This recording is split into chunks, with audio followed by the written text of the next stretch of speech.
Congratulations. Join us, please. I pledge allegiance to the flag of the United States of America and to the republic for which it stands, one nation, under God, indivisible, with liberty and justice for all. Will you please take roll? Trustee Mackenzie. Here. Trustee Carabona. Here. Trustee Sweeney. Here. Trustee Jones not here. Supervisor Glass not here. Clerk Chalmers not here. Highway Commissioner not here. And Assessor not here. So I believe we got Okay, to we have a quorum. Temporary chair. Yeah, first, are we going to take roll call? Say present? Okay, I just didn't answer myself, so. So you are here. Okay. Okay, first of all, I would like to ask you to talk to the microphone items. Okay. And, Okay, sorry about that. This is my first board meeting as chair. I'm the trustee, as is trustee Carabota, as is trustee Mackenzie, and we are without our supervisor this evening and the other trustee, so trustee Jones. So in beginning, we do need to appoint a chairman, and we can take a vote for that. And if we have a majority vote, then we'll proceed with who's going to preside over the meeting, and then we'll begin with our motion and public comment and motion for non-agenda items of public comment. So I would like to nominate myself as the presiding officer if I have a second. I second. Great, okay, so let's take a roll call. Take a vote. Trustee Mackenzie? yes, Trustee Mackenzie. Yes. Trustee Carabona. Yes. Trustee Sweeney. Yes. Unanimous. Okay, step one.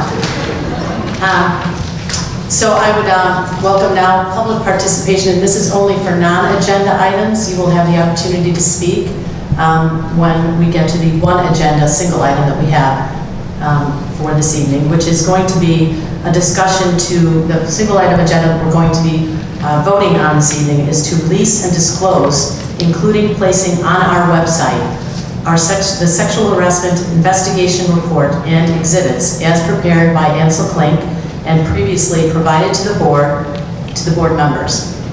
And that will be the only action that we will be taking tonight. So I'd like to begin with anybody that's got a public comment that's on a non-agenda item.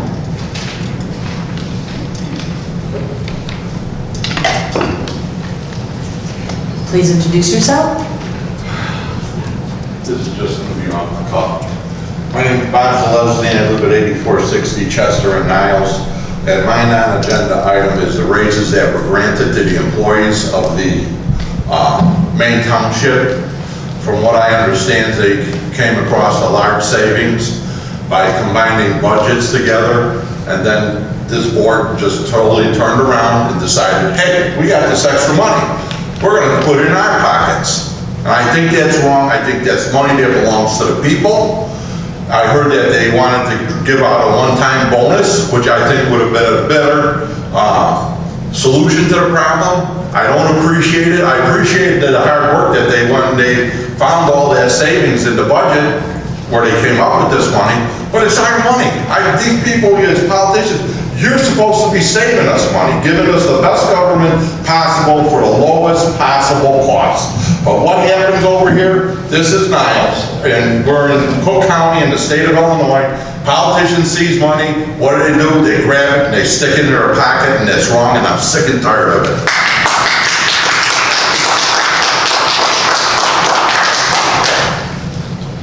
Any other comments?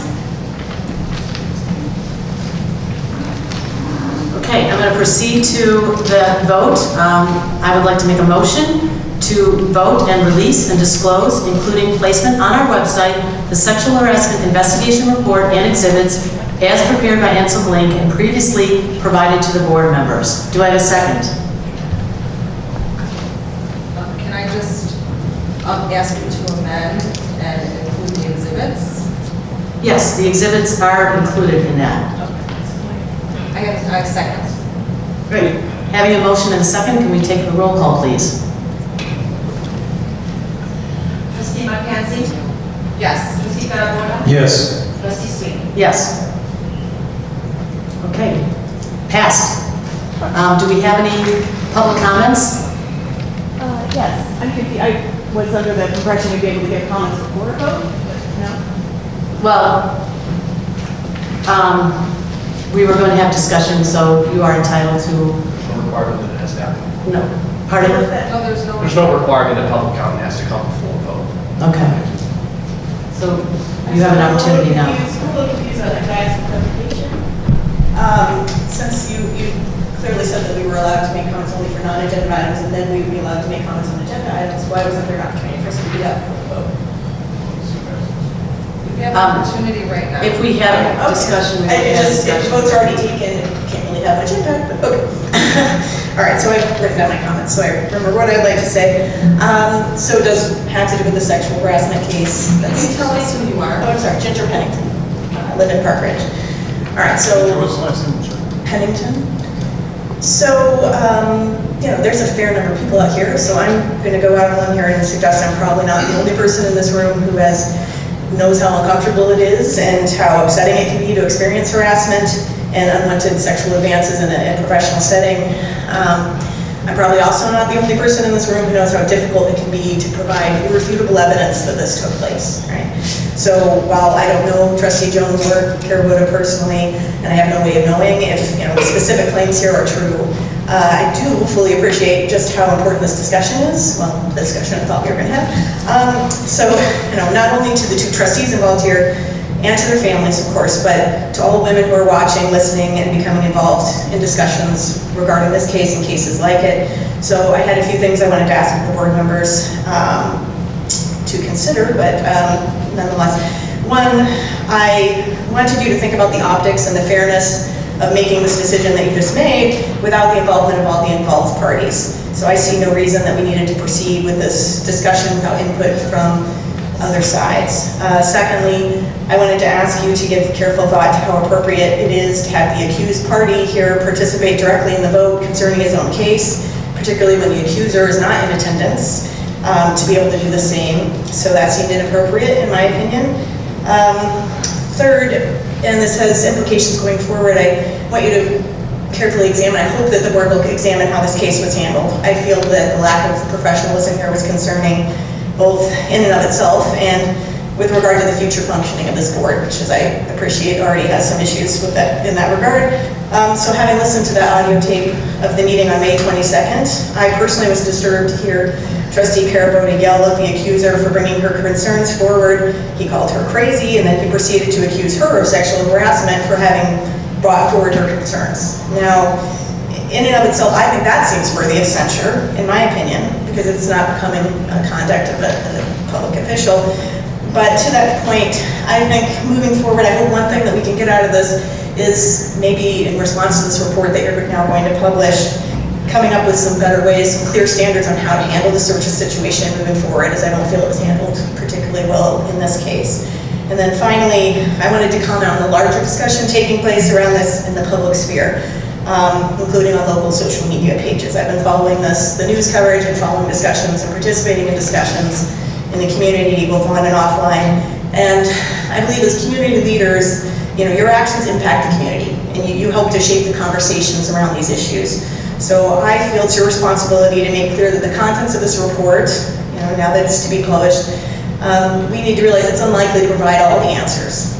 We know that it's difficult to prove these things beyond a shadow of a doubt. So just as it's very important not to condemn the accused as being guilty without evidence of guilt, I strongly believe that's the case. It's not right to do that and has consequences for him and his family. We also must make sure not to allow Trustee Jones to be painted as a liar in the event there's not conclusive proof in this report. There may not be ways to prove the claims, but it's harmful to all women to shame people for coming forward. She has a right to make her claim, you have a right to believe it or not believe it, but to accuse her of lying, unless if there's proof that she did in fact fabricate the claims, by all means, I'll be the first in line to criticize her for that. That's very damaging to women and to victims of abuse. However, if there's not evidence that she fabricated the claim, just as it's wrong to accuse him, it's wrong to accuse her, so we should withhold judgment. That's all I have to say. Thank you for your comments. Mr. Martin.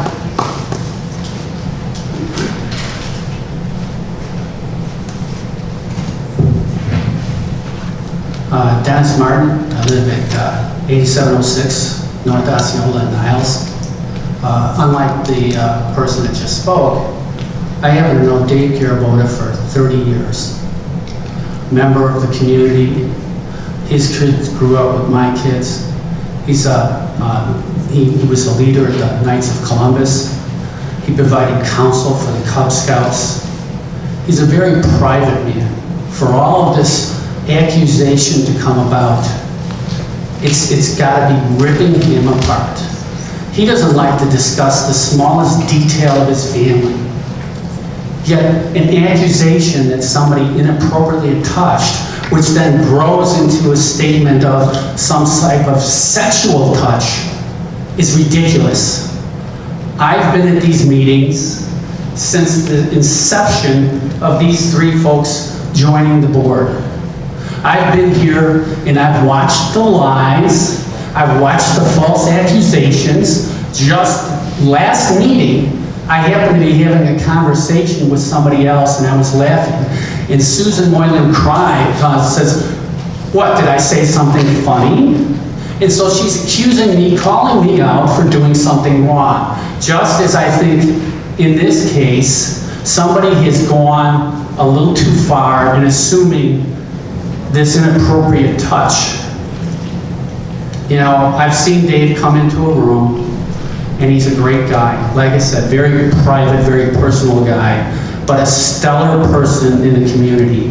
I've known him for 30 years, and there's a dozen, 24 others here in the room probably that could say the same thing. It's disappointing that somebody can get up and make an accusation and then hide from it. She had just the same opportunity as everybody else to make it here. Just the same opportunity. They chose not to show. Not to show. They wanted to let it build in the newspaper. They wanted to let it build all these accusations because they want Dave to walk away. That's the primary reason for this accusation. They want Dave to walk away from this. Walk away and you won't have to deal with the inappropriate touch.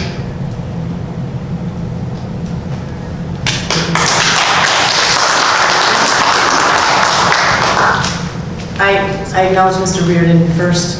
Sorry, Mr. Reynolds, you can go next.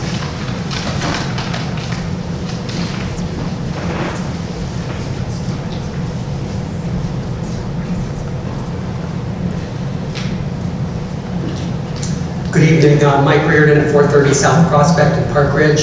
I'll be very brief. I want to thank the trustees for releasing this report. I think this was a very serious allegation, and we, the taxpayers who paid for this investigation, deserve to see the results of it. Thank you.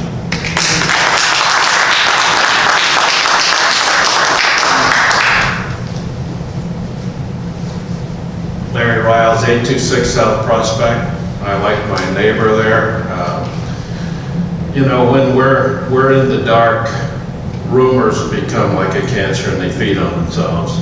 And I appreciate the transparency so that we have some light so that we can actually see the investigation and have an opinion. And you don't have an opinion when you're constantly in the dark. So transparency is the key here. And I appreciate the board providing that transparency. And I hope they keep that up. Thank you.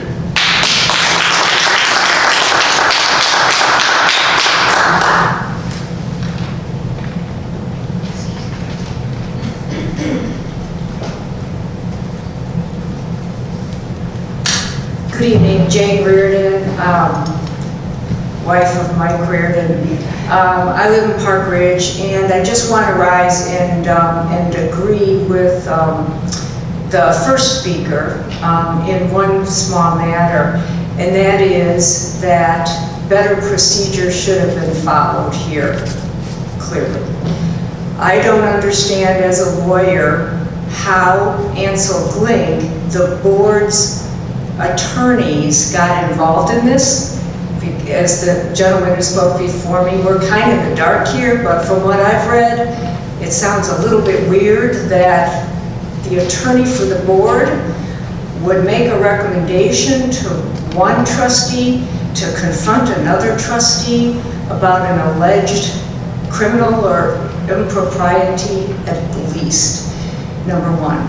Number two, why our attorneys for the board, who represents the entire board, got involved in this investigation. You know, it sounds like a conflict of interest, sir.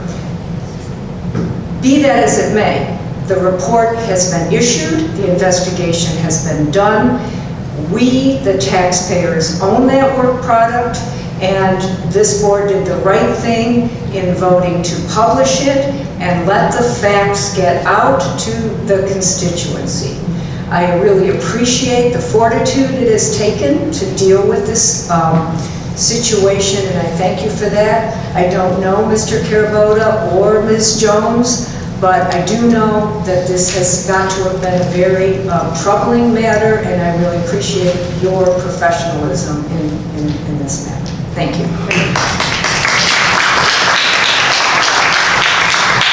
Mr. Egan.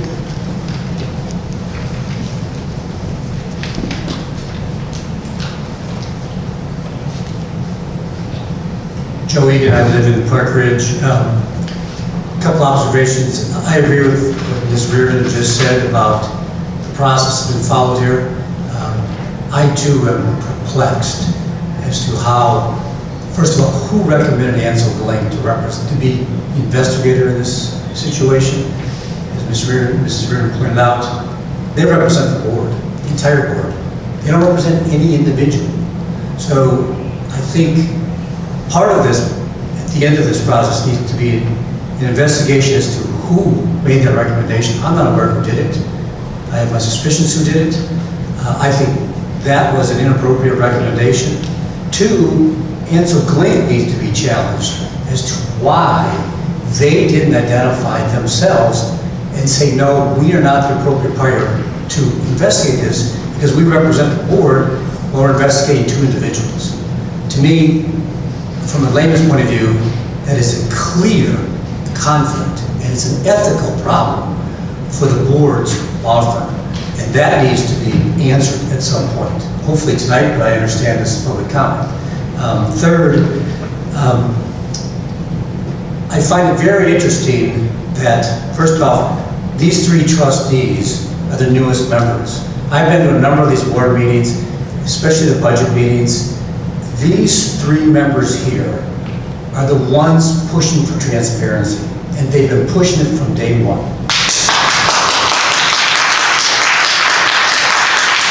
Every one of those empty seats over there, every one of them are opposed to transparency.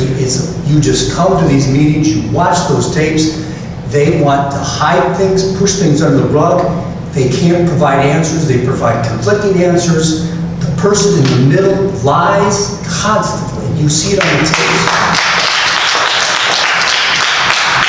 They had the opportunity to show up tonight, and every one of them didn't come. That tells you something, in my mind. Unanswerable at this point. Again, I think they're trying to make this bigger than what it really is. I have no opinion as to whether the allegations took place or not, but this is theater by the people who didn't show up, in my opinion, as to how they're conducting this. As it relates to the first person who came up with a non-agenda item about the raises, I came to many of those budget conversations. I was one that recommended they give bonuses, not raises. These three members here were the ones pushing for reducing the budget and actually got the budget reduced. None of those members over there that aren't here, they were opposed to that. And then eventually, like it was described, there were savings, and the savings went to salary increases. And I believe most of the members that are, the trustees that are here were not in favor of that. Some of them, one of them might have been, but I just want to make to the audience clear that haven't been here, it's the other voting members who were here that wanted to go with salary increases, more so than the three that are here. Just so that everyone's clear, because I attended most of those budget meetings. And my last comment is, since we have such a large group here, we don't usually get this larger group, everyone needs to be aware, and I've said it several times in the past, the trustees here have enough money set aside over the years that they have in an account that would run Maine Township for 2 years without one more tax dollar that came in. 2 years of excess funds. That to me, like the first gentleman up here, is appalling, absolutely appalling. That's not their money. These three are opposed to that. I am a proponent of next year a slashing of the assessment. We're talking about budgets. The whole other side of this equation is how much they tax us, the taxpayers. They've been overtaxing us for years to build up a 2-year surplus, what they have. Outrageous, in my opinion. So I encourage everyone, when we get to the budgeting process for next year, not only budgeting, but for setting our levy, we show up in mass and we tell, especially the people that aren't here, that are hopefully listening to watch this tape, that we're coming back and we are expecting a huge, huge reduction in our levy next year. They can reduce it to 0 and still have enough money for another year. So in my opinion, our levy next year should be extremely small. There's no reason to even tax us another penny, let alone the amounts that I would imagine some of those people on that board want to do that. Thank you.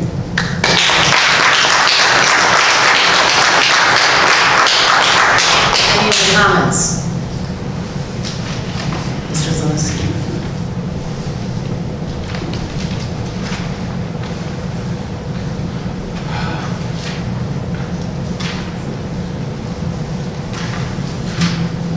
This goes back to my first point over here. The reason why I feel that we're all here at this meeting tonight is because of these three people, Dave and Claire and Susan, looking after the public's good, watching out for the pocketbook, and you know what? Other people sitting there, the empty seats, which I think we should get new representation for that, chose to go after Dave in a horrible way. I mean, I was reading in our tabloid press, what did they do to this man? And his family, his wife, his sons and daughters, his friends. It's ridiculous. It was sickening every time I read that paper over there, and it's a rag.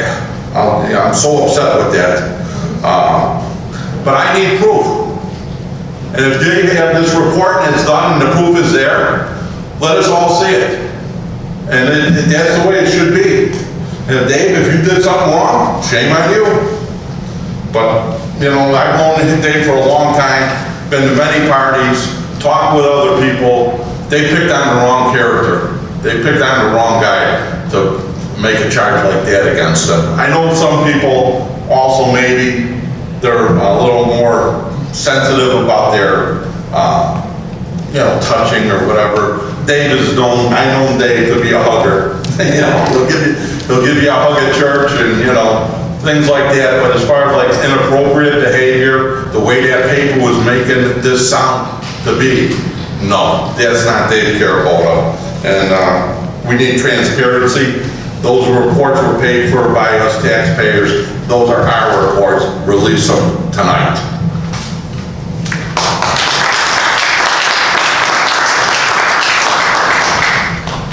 Another comment?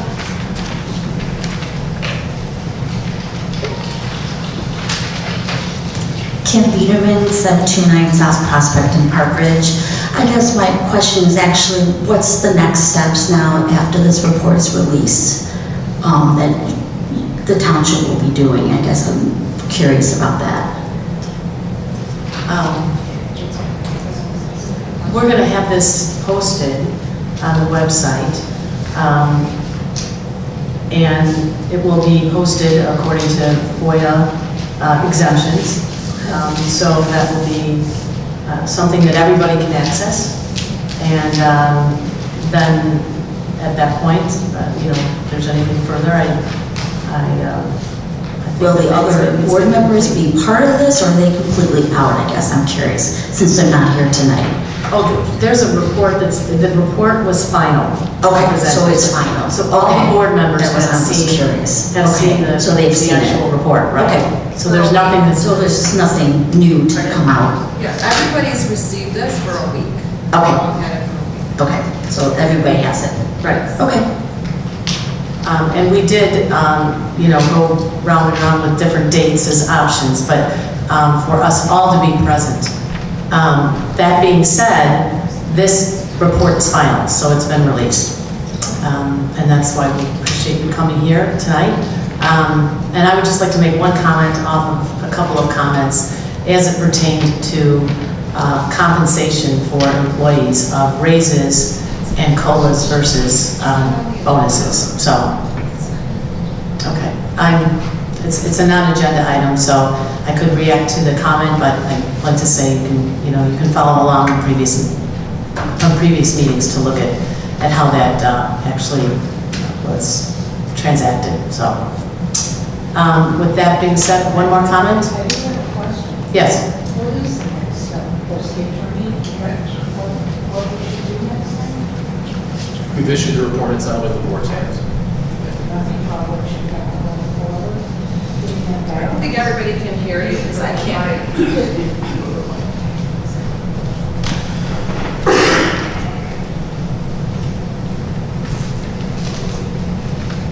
My name is Sharon McLaughlin, and I don't live in Park Ridge, but I have a question. I think she asked, what is the process going forward now? Is there any ramifications? I'm not going to comment on that. We've issued our report to the board, and the board now has the ability to decide how they want to proceed. Guidelines, how it should be handled, should this ever happen next time? The township has a central harassment policy in place. Now? Yes. Okay. And second of all, although it's in keeping with this, I would appreciate the fact that Trustee McKenzie did ask for the actual numbers in our audit to base our actual requests in our levy. And I want to thank all of you for everything you've done, all of you. Thank you. Thank you.